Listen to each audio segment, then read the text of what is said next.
What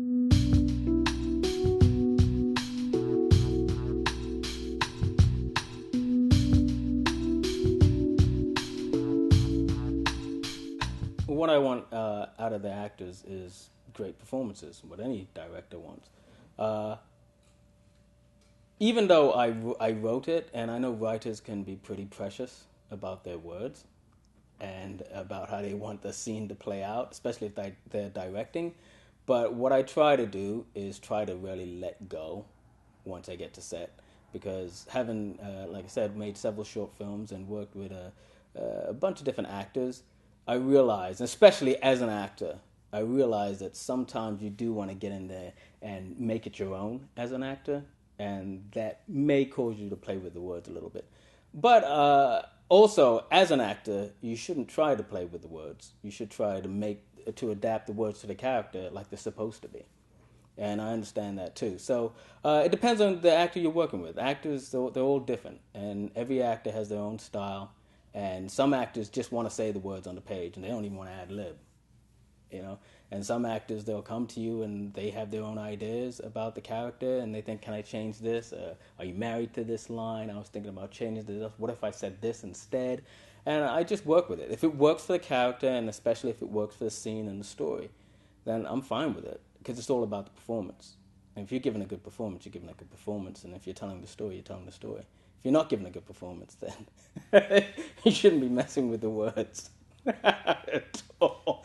We've got more problems. Like I said, hopefully you get some rehearsal time. I mean, obviously the actors get the script and they read it and they have their own interpretation. But even if you don't get a rehearsal, you still talk with the actor before you get to set over the phone or what have you. And you answer any questions they may have about the character, and you relate what you want from them as the character in the performance. And just by talking to them, they have questions for you anyway. I mean, it's very rare you'll talk to an actor and like, no, I got it. I have no questions whatsoever. It's very rare you get that. I mean, actors, including myself, they almost always want to talk about it, and that happens all the time. And it's just as far as relating to actors with their story and what you want as a director, it really isn't rocket science. I mean, you read the script, you understand the story, you understand each scene. You know, the script, a story is a bunch of scenes that come together to tell a story. And if you understand the character and you understand the scenes, you get the story. And it's really not about being able to relate what you want as a director to an actor. It's really not that hard. It's really not that hard unless they're getting the script the day of course. But if they've already read it and gone through it, I mean, they have some ideas of their own, and everything's already on the page in the script. Everything's there already. I mean, it's all there.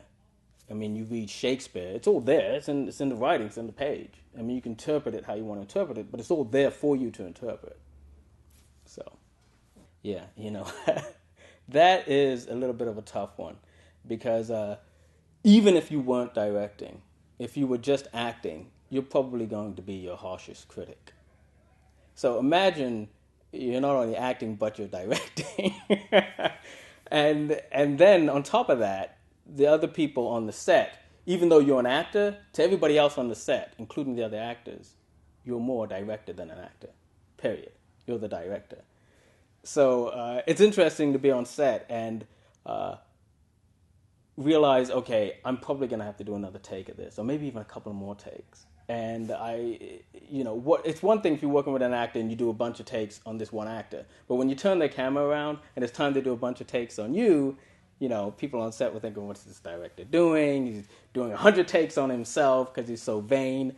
But that's not it, really. It's really about making sure you get a good performance out of yourself. Because at the end of the day, the movie is... I don't think the movie is just made in the editing room, but it's made for the final time in the editing room.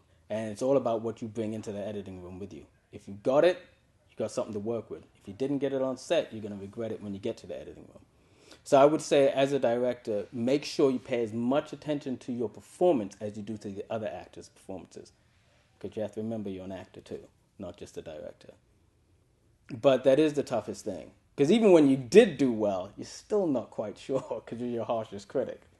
So, but the good thing about acting is you feel it when you've done it well, when you've done a scene well, when you've done a monologue well, or an audition well. You kind of feel it. You kind of know if you knocked it out of the park or not. You got a gut feeling about it.